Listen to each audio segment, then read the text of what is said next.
We provide you the platform to turn your dreams into reality. Give wings to your aspirations with KR Mangalam University. आज हम बात करेंगे मध्यपूर्व की उस भयंकर जंग की जो लगभग 40 दिनों तक चली, ईरान, इजराइल और अमेरिका के बीच। अब जरा कल्पना कीजिए, एक तरफ बैलिस्टिक मिसाइलें आसमान को चीरती हुई, तो वहीं दूसरी तरफ हवाई हमलों की लहरें। घर उजड़ गए, लोग विस्थापित हुए और पूरी दुनिया तेल की कीमतों और युद्ध के असर से थरथरा उठी। लेकिन आखिरकार 8 अप्रैल को एक सीज फायर हुआ। इस सीज फायर के बाद हम आपको इस पूरे 40 दिन के युद्ध के उस आंकड़े को बताएंगे जिसे जानकर शायद आप भी चौंक जाएंगे। युद्ध कैसे शुरू हुआ, सबसे पहले ये समझते हैं। तो 28 फरवरी को अमेरिका और इजराइल ने मिलकर ईरान के खिलाफ बड़ा अभियान शुरू किया। इसका मकसद था ईरान की सैन्य ताकत को कमजोर करना, उसके परमाणु कार्यक्रम और बैलिस्टिक मिसाइलों को निशाना बनाना। ईरान ने जवाब में इजराइल पर मिसाइलें दागनी शुरू कर दी।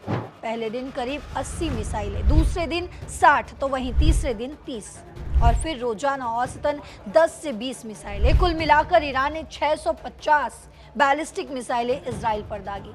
इनमें से आधी से ज्यादा में क्लस्टर बम लगे थे। कम से कम 16 मिसाइलें आबादी वाले इलाकों में गिरी और करीब 50 बार क्लस्टर बम वाले वॉरहेड ने तबाही मचाई।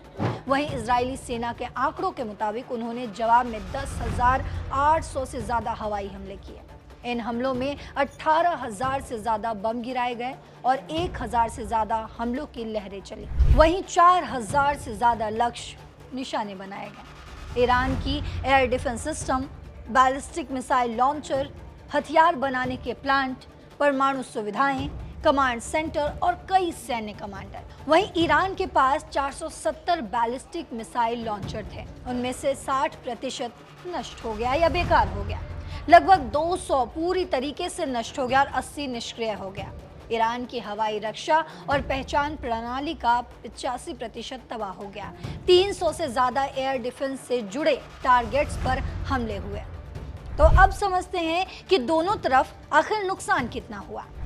इजराइल में मिसाइल हमलों से कई घर क्षतिग्रस्त हुए। 5,500 से ज्यादा इजरायली नागरिक विस्थापित हो गए।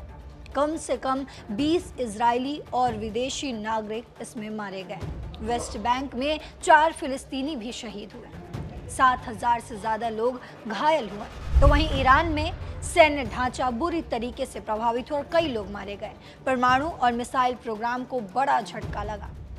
तो अब समझते हैं कि आखिर सीज फायर कैसे हुआ, क्योंकि कई लोग मारे जा चुके हैं। 40 दिन की इस जंग के बाद 8 अप्रैल को अमेरिका और ईरान के बीच 2 हफ्ते का सीज फायर तय हुआ है।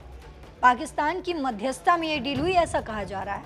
ईरान ने स्ट्रेट ऑफ हॉर्मूज को फिर से खोलने पर सहमति जताई, जिससे दुनिया भर में तेल की सप्लाई प्रभावित हो रही थी। वहीं ट्रंप प्रशासन ने कहा कि यह सीज फायर इजराइल के साथ पूर्ण समन्वय में हुआ है, लेकिन तुरंत ही विवाद खड़ा हो गया लेबनान को लेकर। इजराइल ने कहा कि सीज फायर लेबनान पर लागू नहीं होता और उन्होंने वहां हिजबुल्लाह पर हमले तेज कर दिए। वहीं ईरान और पाकिस्तान का कहना है कि सीज फायर पूरे क्षेत्र में होना चाहिए।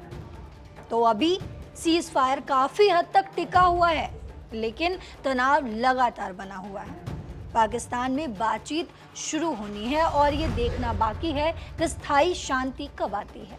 ये 40 दिन सिर्फ मिसाइलों और बमों की कहानी नहीं है, बल्कि ये दिखाते हैं कि युद्ध कितना महंगा पड़ता है। इंसानी जानें जाती हैं, घर-बार, अर्थव्यवस्था सब प्रभावित हो जाते हैं। दुनिया भर में तेल की कीमतें बढ़ गई, शिपिंग रुक गई और लाखों लोग डर में जीने लगे। अभी सीज फायर है, लेकिन असली चुनौती आगे है। परमाणु कार्यक्रम, मिसाइलें और क्षेत्रीय प्रॉक्सी ग्रुप्स जैसे कि हिजबुल्लाह। उम्मीद है कि बातचीत से लंबे समय की शांति कायम हो। तमाम अपडेट्स के लिए लगातार हमारे साथ जुड़े रहिए, क्योंकि तमाम अपडेट्स के साथ एक बार फिर आपके सामने हाजिर होंगे।